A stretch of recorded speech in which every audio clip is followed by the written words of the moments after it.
Hallelujah. Yes. Shira mwinanga. Yuko.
Atura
hari umunsi tuzagusiga wasiwe wasiwe tuzagusezera twigendera tuzigira iwacu mu ijoro aho tutazongera kubabara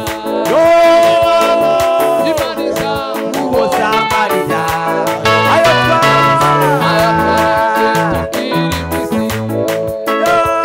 tuzigira iwacu mu ijoro aho tutazongera kubabara Imana izaduhoza amarira ayo tuzigira iwacu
25 na mstari wa 8.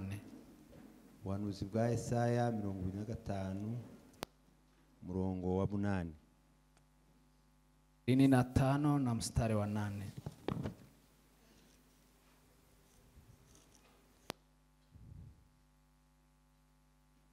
Kandi urupfu azarumira bunguri kugeza iteka ryose.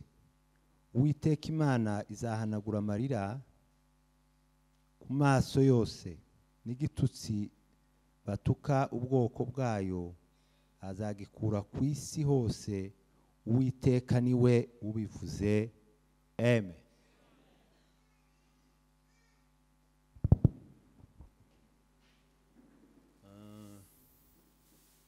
Reka tuvuge ngo Imana ishimwe. Acha tuseme Mungu asifiwe, kubera kuko turabizera, kwa sababu sisi ni waumini, kuko tutakira abapagani.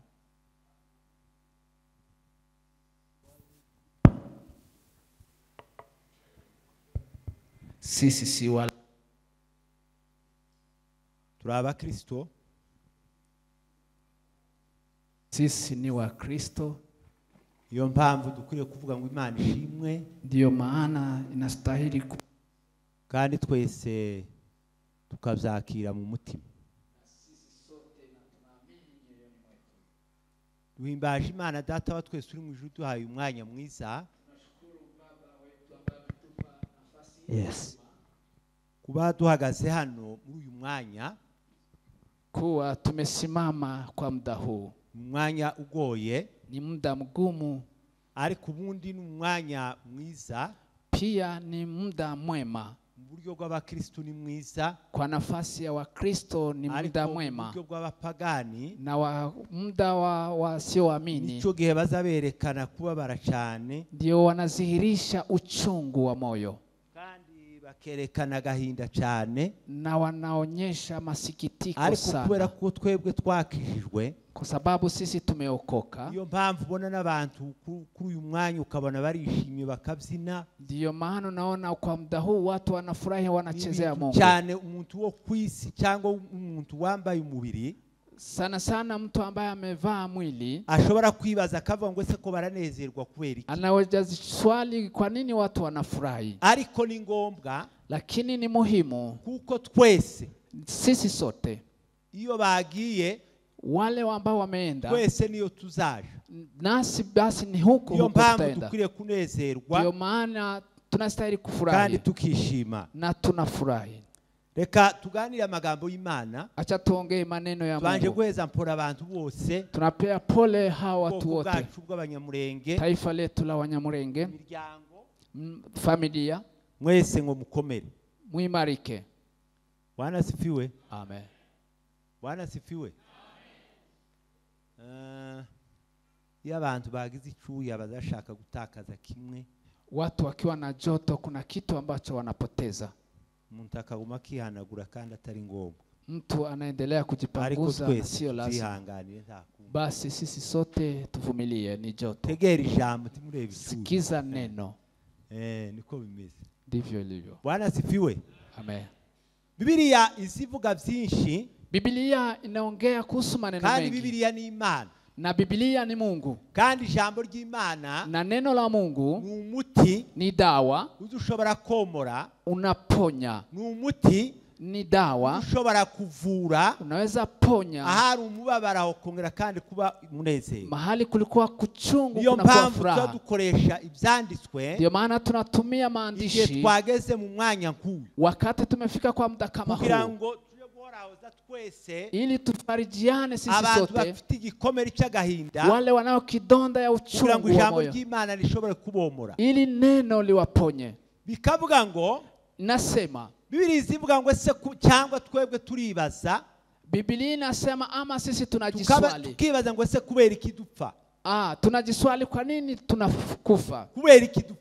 Kwa nini tukufe? Biblia ikadusubiza ngo, Biblia inatujibu impamvu dupfa, sababu ya kifo zatangiriye kuri Adamu. Ilianzia kwa Adamu. Hariya mu gitabo cy'Itangiriro, tukisoma Mwanzo ibice 2 no ku murongo wa 17, sura ya 2 mstari wa 17, Imana imubwira ngo, siku ambayo Mungu alisema utumvira uko nakubwiye usipotii lile nilikwambia ugakora uko ubushake bwawe na bushaka unatenda mapenzi no yako gupfuzapfa na kufa utakufa. uwo munsi urupfu rwijiye Hiyo ndio siku kifo iliingia n'icyaha kibona inzira na dhambi kapata njia tubona kwinjirirwa n'urupfu tukaingiliwa na mauti. niyo mpamvu dupfa Ndio maana tunakufa. ariko uyu mwanya nicyo natekereje Lakini muda huu kile nilifikiria natekereje ko tuganira ijambo rivuga ngo nilifikiria tuongee neno nyuma y'ibi linalosema tuzagera kuki nyuma ya haya tutafika nyuma kwa y'uku nini? gupfa tuzagera kuki Nyuma ya mauti tutafika kwa niryo nini? jambo mvuga. Hilo ndilo neno tutasema. Bwana sifiwe. Amen. Nyuma y'uku Nyuma ya haya, nyuma y'aka gahinda nyuma ya hii nyuma y'uku uchungu, gusigwa n'abavandimwe nyuma ya kutengana na mandugu tuzagera kuki tutafika kwa nini? hariho ibintu zanumva njewe nanjye kibaza ariko nkabura igisubizo. Kuna mambo tofauti hata na jiswali na kosa bakavuga jibu. ngo iyi ni intumwa y'Imana. Basi watu wanasema hii ni iyo muntu ujumbe wa bakavuga Mungu. ngo ni intumwa y'Imana, Huyu ni mjumbe wa Mungu ngo yaje ambayo amekuja kugeraho ametufikia. none se uku ntezi ryayo, Basi ndugu Nteziryayo, uriya wamwishe ni intumwa y'Imana? yule ambaye amemuua ni mjumbe wa Mungu? Hapana.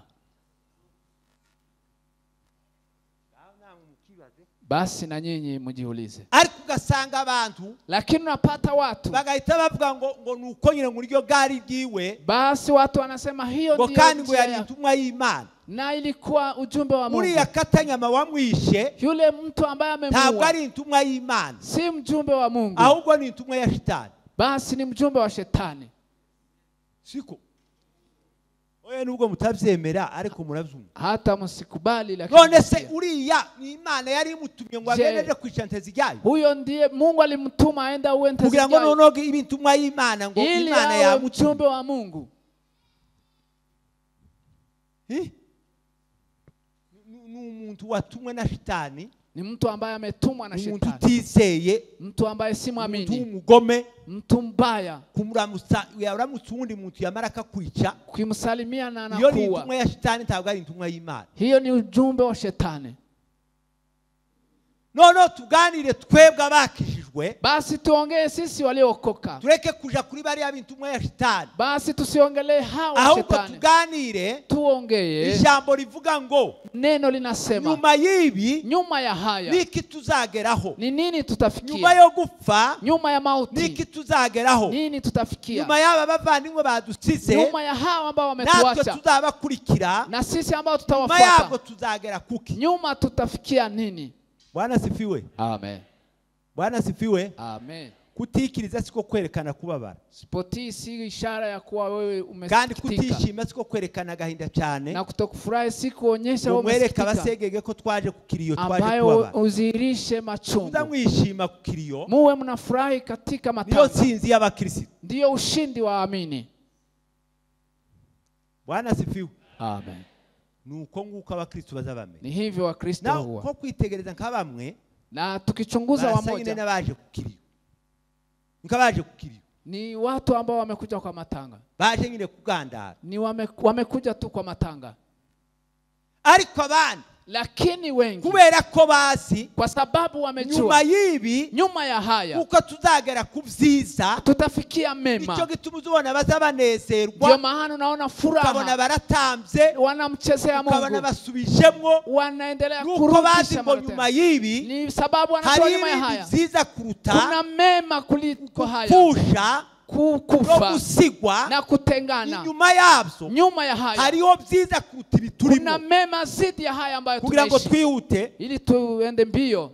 ndavuga amagambo agera nko kuri 3 cyangwa 4 Nitaongea maneno 3 ama 4 yerekana nyuma y'ibi cyo tuzageraho, ambayo yanadhihirisha nyuma ya haya tutafikia. muvandimwe Reverend Marubaje kumfasha gusoma. Ndugu referenti atusaidie kwa kusoma. Biblia iravuga ngo nyuma y'ibi Biblia inasema nyuma ya tuzoja haya kwa data. tutaenda kwa Baba. Abazoja kwa se nibagire gute? Wale wataenda kwa Baba inueni mikono. Abazogenda kwa data, Wale wataenda kwa Baba, bamwe ko bararengeza bafite nk'amashaka, wamoja wana mashaka, bamwe barayafite, wamoja wana mashaka. niko bimeze. Hivyo ilivyo. Kandi umutima wawe ugucira urubanza, Moyo wako ukikata shauri, uzonatinyuka imbere y'Imana. hautakuwa ujasiri mbele za Mungu.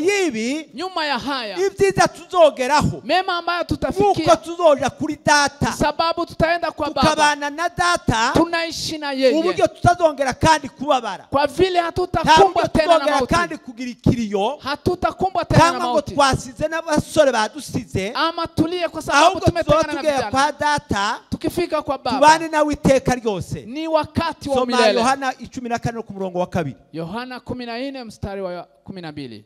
Abakristo nimuvuge ngo amen. Nimuvuge ngo amen. Amen. Ariko nugutangara kukiriye umuntu agasinzira no muri iki cyuyo. Ni kushangaa kuona mtu amelala kwa niko guhumirwa, niko gutangara. Ni kushangaa. Twatuvuga bene amagambo. Tukiongea maneno haya, umuntu w'umugabo abagorega nibo bagowe, ariko umugabo ni uhawe usinzira. Mwanaume analala na sinzira. Abagabo nibo bahaye umwe neza ko ari amasinzira kama yasa. Mwanaume analala mpaka anafungua kinywa. Imekuwaje? Nyavu muza mu bahanga. Ngaso. Yes. Soma 14 murongo wa 2. Wa 2. Mu rugo rwa data harimo amazu menshi. Iyo abadahari bababwiye. Mu rugo rwanda ni bande bazobayo? Ni wanane watakuwa huko? Mu rugo rwa data harimo amazu menshi. Kwa data nyuma yibi, kwa Baba nyuma ya haya, nimo tuzoja kuba, ndipo tutaishi. Ni ukuvuga ngo harimo kuna iki amazu, makao ariyo, yapo. Mwijuru haba amazu, mbinguni kuna makao. Habayo amazu, abayo birashitse. Umwe azogira yiwe, kila mmoja atakuwa na makao yake. Mwese muzogira amazu mwijuru, nyote mtakuwa na manyumba mbinguni. Amazu ariyo, makao yuko. Kora mafuga ngine ngo ari. Watu wameshuhudia iko. Komeza twumve. Iyo abadahari bababwiye. Aho kuko ngiye kubategurira hanyu. Kandi ubwo ngiye kubategurira hanyu uzagaruka mbajyana. None se kwagiye kuduteguriza hacu, nukuvuga ngo yagiye guteguza buri muntu wese inzu yiwe. Basi kama vile Biblia inasema ameenda kutuandalia makao, kila mtu ataishi kwa nyumba yake. Buri muntu azogira iwezo. Zaba afite yanje nawe yawe. Yavuze ngo tuzaba dufite amazu. Imesema tutakuwa na makao. Yeye atakuwa wapi? Iwazobanda. Yeye atakuwa nani? Yesu niwe nihishemo ya mbere y'ubuhungiro. None sasa tuje twishe muri Yesu, tutajificha ndani ya Yesu yacu mazu kandi, na tujitenge tuwe na manyumba yetu. Cyangwa Yesu niwe, ama Yesu Kristo ndiwe makao. Mwese muragenda mwibaza, nanyi mujiulize. Yesu tuzoja kwa data nyuma yibi, nyuma ya haya tutaenda kwa Baba, tuje kubana nawe, tuishi na yeye. Kuvuga ngo data, Baba niwe byose, ndiye yote. Data, Baba niwe nzu, ndiye nyumba. Data, Baba tuzobamwo, tutaishi ndani yake. Nimuvuge ngo amen. Amen. Data niwe nzu, Baba ndiye makao. Ta yindi nzu tuzogira ka. Hakuna makao mengine. Zogira inzu ije kumvi ivirwe. Makao ambayo yatabomoka. Ngira inzu itobaguritse nawe ugira inzu isakaye neza. Tuwe na makao tofauti. Kandi twese twagiye kwa data. Na sisi sote tumeishi kwa Baba. Dr. ari hari yaje kubasobanura nimba basi Dr. atakuja kuwatafsiria. Yo kubimenyaga bamwe ari kuvuga ngo bariko barayubaka. Wamoja wanasema yanaandaliwa. Wanaandalia ngo yarahomwe, basi wengine kwa karibu kuja, wengine bado. Yesu azohomwa, Yesu atajenga. Nimuvuge ngo amen. Tuzoje kwa data, tutaenda kwa Baba. Ba data basanzwe mu mubiri, wa baba wa kimwili. Hari igihe baza gutererana bakagusiga. Kuna vile wanakuachilia. Twese twore bana bafite base. Tukitazama wale ambao wana wazazi, bafite nibo beshi. Wale hawana ndio wengi kwa wale wako nao. Ariko wabanaga naso, lakini wakati ulikuwa na baba, hari gukorega n'ibindi atakora. Kuna yale baba alikuwa anatenda na yale hakutenda. Ngifite data. Nakumbuka baba tukiwa na baba. yabaye ibibazo by'intambara z'imishale babaga muri Zuru. Kuna wakati kulikuwa vita ya mishale. No data yarankundaga nije wari umuhereza. Basi baba yake alikuwa anampenda. Atarashaka undi mugore wa gatatu. Kabla hajaoa mke wa tatu. No.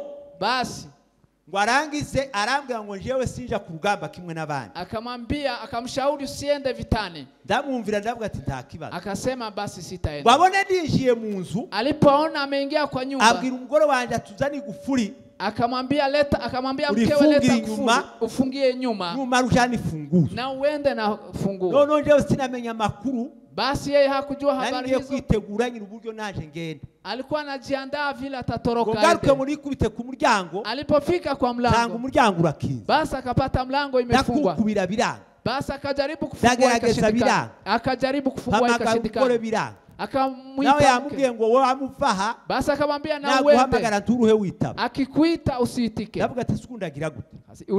Akajiuliza atafanya aje. Ndavuga ngo aho kuvuga ngo ndeke. Akasema basi ahubwo ndapomora idirisha ry'inzu kuliko niache nitabomoa dirisha na nipitie kwenye dirisha. Na ndipomora nsubira inyuma mpagarara ku ntebe. Dirisha akabomoa akasimama kwenye kiti. Gari dirisha bene ry'amadafari. Ilikuwa ni dirisha. Idafari rya mbere rivaho. Tofali ya kwanza kabiri rivaho. Tofali ya pili katoka. Yinjiza umutwe. Akaingiza kichwa. Dasohoka inyuma. Akatoka huko nyuma. Umare ndagenda. Akaenda. Ibiyo bagakingaga ngo umuntu harimo. Vile walifunga mlango wakifikiri mtu ako ndani. Waje kwikubita mu nzu basanga. Walipoingia nyumbani wakapata mtu. Basanga ni intebe gusihari. Wakapata ni kiti. Cyatse kubivugira iki? Nataka kuongea Ishaza gukunda. Baba nakupenda. Ariko bwacha kagusiga. Lakini anaweza kuachilia. Yarankunze gutyo. Alimpenda hivyo. Ariko ngo bucarasiga. Lakini siku moja akamwachilia. Sigarana nande. Akabaki na nani? Sigarana na data wa twese. Akabaki na baba wetu. Uyu tuzobana nawe iteka rwose. Huyo ambaye tutaishi naye milele. Ukuvuga ngo nyuma yibi. Nyuma ya haya. Tuzobana na data. Tutaishi na baba. Kandi data. Na baba. Niwe tuzinjiramwo. Ndiye tutaingia ndani. Niwe tuzicarana nawe. Ndiye tutaketi kwake. Niwe uzoduhoza amarira twarize. Ndiye utatupoza. Niwe uzomara urupfu iteka ryose. Ndiye utatupanguza machozi na machozi. Tuzongera no gupfusha kandi. Hatutakumbwa na mauti tena. Muvuga ngo amina. Amen. Cya kabiri. Neno la pili. Cya kabiri. Neno la pili. Usomera Abaheburayo 11:13. Waebrania 11 mstari wa 13. Tuzaja mu isi y'isezerano. Tutaenda kwa nchi ya ahadi.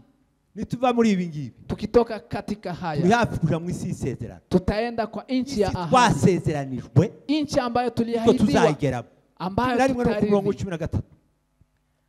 Abo bose bapfuye bacizera. Abo bose bapfuye bacizera. Hao wote waliofariki wakimwamini. Batarahabwa ibyasezeranijwe. Batarahabwa ibyasezeranijwe. Ahubwo babiroraga bikiri kure cyane. Ariko bakabirangiza. Bakabyishimira. Ariko mana we. Yemwe nimuvuge ngo amina. Amen. Tukishimira igihugu tuzojyamo kisezerano. Tunafurahia nchi ya ahadi. Amasezerano yose uko Imani yatanga yakomejwe n'amaraso y'umwami wacu Yesu. Isi nibizavaho ijuru rikavaho uwizera azabona ayo masezerano.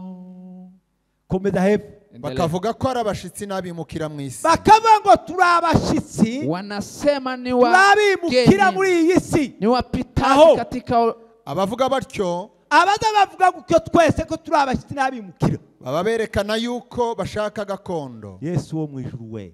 Amen. Baba berekana ko bafite gakondo ya. Wanatamani inchi ya urithi. Ikindi nyuma y'ibi ngibi. Na nyuma ya haya. Muzuku inyuma y'ibi. Nyuma ya haya. Dufite tunao isezerano. Ahadi. Uko tuzosanga bantezi ryari. Sababu tutawapata wakina ntezi ryari. Tutawaona. Nimugira gukya mwese abakristo. Nimuvuge ngo amina. Amen. Nukubango nyuma y'uku gupfa. Nyuma ya kifo hiki. Tufite kuzoja mu isi isezerano. Tutairithi inchi ya ahadi. Kandi yo isezerano. Na inchi hiyo ya ahadi. Izajamwo abizeye bose. Itarithi wale walioamini. Mimi nitaenda. Na wewe utaenda. Kuko tuyitegereje. Kwa sababu tunaitarajia. Igituma Satani atwanga. Biblia inasema sababu ya shetani kutukataa. Anatukataa kwa maneno matatu. Neno la kwanza. Ni kwa sababu ya upendo wa Mungu. Mvuge ngo amen. Amen. Ikintu cya kabiri. Neno la pili. Ngo nuko dusa n'Imana. Kwa sababu tunafanana na Mungu. Uko usa ndasa n'Imana. Hivi tunafanana na Mungu. Vile unafanana na Mungu. Ikintu cya gatatu. Neno la tatu. Ngo nuko dufite isezerano. Kwa sababu tunayo ahadi. Nuko tuzagenda mu ijuru. Kwa sababu tutarudi ariko Satani we ntasezerana afite. Shetani hana agano hilo. Iwe kere yakiriwe urubanza. Yeye ariko twebwe sisi nyuma y'uko gupfa, nyuma ya kifo, nyuma y'uko gusinzira, nyuma ya dufite isezerano. Tunayo ahadi. Tuzoja mu ijuru. Tutaenda mbinguni. Ijuru ni ryacu. Mbinguni ni yetu. Bararitegurijwe. Tumeandaliwa. Nimureke ubwoba. Acha woga. Mureke n'agahinda. Acha uchungu. Ijuru ni ryacu. Mbinguni yetu. Bategurijwe isi. Tumeandaliwa isi nziza. Tumeandaliwa mbingu mpya. Bwana asifiwe. Amen. Cya gatatu. Neno la tatu. Tuzaja mu murwa. Tutaenda kwenye makao. Tuzagenda mu murwa. Tutatembea Urwandiko rwa kabiri rwa Bikorinto 12 umurongo wa 4. Wakorinto wa pili 12 mstari wa 4. Yes. 12 umurongo wa 4. Abikorinto urwandiko rwa kabiri. Wakorinto wa pili. Yazamuwe akajanwa muri paradizo. Uwo ni Paulo. Huyo ni Paulo. Akumva ibitavugwa. Yemwe nukuvuga ngo nituzamuka tukaja muri paradizo. Tukipaa tukiingia paradizo. Ubunye bari muri paradizo. Wale walioko paradizo. Bagahe bumva iby'abanzi bahaye bavu. Hawasikizi mambo ya watu. Bagahe bumva amazimu. Hawasikii mambo ya bagahe bumva indwara. Hawasikie ugonjwa. Bagahe bumva n'ibindi byose. Hawasikii ahubwo ubunyine bari muri paradizo. Wako paradizo. Yo barindiye. Ngojea natwe ili turidhi duhindurwa. Tukibadilishwa bazabanza kuva muri paradizo. Hao ndio watatoka katika paradizo. Natwe dusanganira umwami mu kirere. Basi tutamlaki Bwana mbinguni. Wani Paulo wari kushaka kuvuga. Ndiyo Paulo yazamutse mu ijuru rya mbere. Alipaa mbingu ya kwanza. Azamuka mu rya kabiri. Akapaa mbingu ya pili. Azamuka mu rya gatatu. Akapaa mbingu ya tatu. Agera muri paradizo. Akafika paradizo. Aravuga ngo ageze muri paradizo. Alipofika paradizo. Yawumvise ibintu. Alisikia mambo. Batoshobora kubwira abana. Haweza kayaweleza wengine. Bene data aho bari. Wandugu mahali walipo. Paradizo. Wako katika paradizo. Ni mahali pasinziriye. Ni mahali wamelala. Baguwe neza. Ni mahali patulivu. Batagabumva kandi urusasu. Hawasikii tena masasi. Batagababona kandi umwanzi. Hawaoni tena ahubwo barasinziriye. Wamelala. Bwana sifiwe. Amen.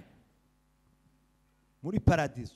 Katika paradizo. Kusiza karimbo kamwe turirimba ngo. Kuna wimbo tulikuwa tukiimba. Wasiwe hari umunsi tuzagusiga. Wasiwe nimugire gutya. Nimuvuga ngo amen. Amen. Ese wasenti azaja. Mpiga keyboard yako wapi? Tugiye kugera ahantu heza haryoshe bene uko. Tukifika mahali patamo. Mwamara mugaceceka. Na mnanyamaza. Wamusuriki.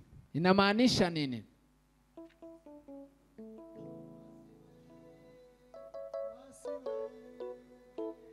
Hari umunsi tuzagusiga. Aho wasiwe tuzagusezera twigendere. Wasiwe hari umunsi tuzagusiga. Wasiwe tuzagusezera twigendere. Tuzigera iwacu mu ijuru aho tutazongera kubabara. Imana izaduhoza amarira ayo twarize tukiri mbese. Tuzigera iwacu mu ijuru aho tutazongera kubabara. Imana izaduhoza amarira ayo twarize tukiri mbese. tubaye uvuza senti neza nk'ufite kurasa nkaho ufite nk'ubwo. Cheza keyboard vizuri. Senti ushiremo ibirungo byo kuzoba iwacu mu ijuru. Matamu. Muvuge ngo amen. Amen. Abakristo Wakristo tuzoja mu ijuru. tutaenda Kandi mbinguni ngo ni iwacu. na huko ndio Ngo kwetu, niho tuzibera. ndio tutaishi, Niho tuzicara. ndio Nta makao, marira abayo. hakuna machozi tena. Amaze aho ngaho tukareka kubanezerewe. Hapo hatuwezi kosa kufurahia. Wovyina. Wovuga ngo yasaze ngo ko arabyina ngo abantu bapfuye. Ukicheza watu wanaweza sema unacheza na watu wamekufa. tuzoreka kubyina. Hatuwezi kosa kumchezea Mungu. Tuzonezerwa gusa kandi Tutafurahi ngo twishime. na Wasiwe. ulimwengu. Wasiwe. Ulimwengu. Hari umunsi. Kuna siku. Umunsi umwe gusa. Kuna siku moja. Uyu munsi. Hii siku. Teziryayo. Iyi si. Ulimwengu na huu. mugenzi we. Na ndugu yako. Bayisize. Wameacha. Bagiye muri paradiso. Wameingia paradiso. Ubu nyine. Sahi. Bararuhutse. Ni wamelala. Nimugire gute? Nimuvuga ngo amen. Amen. Ngamwe kumukaburirimba mukaririmbe neza. Imba na mwimbe vizuri. Neza kuko Imana yoduhumuriza. Tusikie faraja ya Mungu. uri gutegurwa n'umwami Yesu tuzibera tumaze gusiga isi y'ibyago umurwa mwiza cyane uri gutegurwa n'umwami Yesu iyo tuziberamo tumaze gusiga isi y'ibyago tuzigira iwacu ijuru aho tutazongera kubabara Imana izaduhoza amarira ayo twarize tuzigira iwacu ijuru aho tutazongera kubabara Imana izaduhoza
Nimuvuge ngo amen.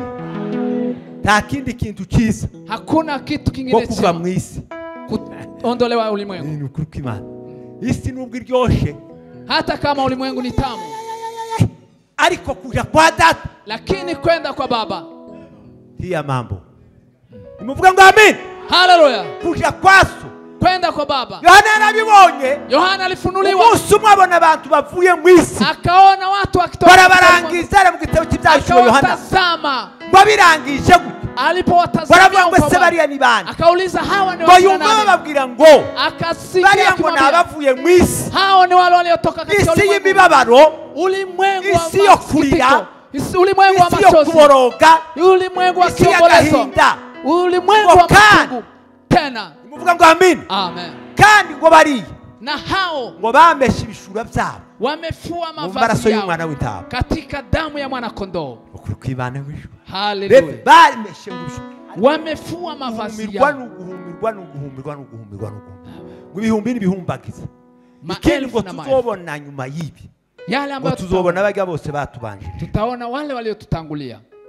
Nimuvuge ngo amen. Amen. Bajya bose batubanje. Wale wote waliotutangulia. Bose tuzobakora. Wote nitwizera. Tukiamini. Nimuvuge ngo amen. Amen. Darangije. Nakamatisha. Ko ubunyine abantu basigaye aho kuvuga ngo tubwirize kubiriyo bakatuvuga ngo nimwihute vuba ngo amasaha yagiye. Watu wanatuambia tuharakishe. Acha tuharakishe basi. Abazaja muri ico gihugu basaba bambaye imyenda yera babikiwe kambage zahabu umunsi umwe zawinjira abazaja muri ico gihugu basaba bambaye imyenda yera babikiwe kambage zahabu umunsi umwe zawinjiramo. Haleluya tagushidikanya nijuru hari umunezero agumubabaro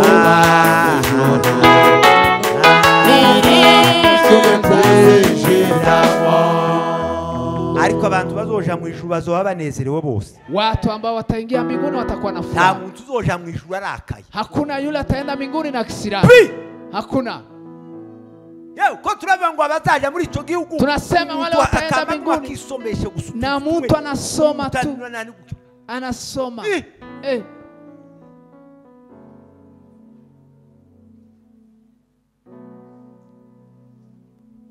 Kama sanga muri ivumbura surufungo turufite. Basi ukunda rufite na urarufite. Kifo tunayo. Tunezeza gusa. Kile ambacho kinatufurahisha. Amen. Nukuri. Taki. Baba. Iyisi. Ulimwengu huu arikwiratujwigirisha iyisi inatutatiza. Nimuvuga ngo amen. Amen. Tuzoja mu ijuru. Tutaenda mbinguni. Bano badutanguriye gusa. Hao wametutangulia. Ariko natwe turi inyuma. Basi tuko nyuma yao. Rever uri inyuma wewe. Na wewe uko ari uri inyuma. Aline uko nyuma. Tuzoja muri ico gihugu. Tutariti hiyo. Kandi muri ico gihugu. Na nchi hiyo. Ari gitondo c'ubugingo. Ico gitondo kizaba gihebuje. Haleluya. Wakiyobowe nuwera indirimbo zizaririmbwa muri ico gitondo ya Mose we ya Mose mwana w'intama ari gitondo anda c'ubugingo ico gitondo kizaba gihebuje kizaba wakiyobowe nuwera indirimbo zizaririmbwa muri ico gitondo ya Mose mwana w'intama. Haleluya. Haleluya. Ariko Yesu we. Yesu Kristo we. Yesu Kristo mwana wa Mungu. Ngo kizoba kiyobowe nani? Kitaongozwa na nani? Nande? Wera. Mtakatifu. Wera. Mtakatifu. Biblia yatubwiye ngo tuzaririmba